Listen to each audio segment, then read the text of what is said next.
ఏమైందమ్మా? ఏమైంది? ఎందుకు అడుగుతున్నాడు?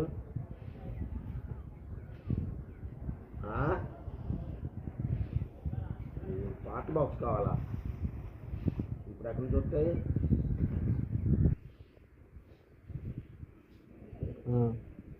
సరే అయితే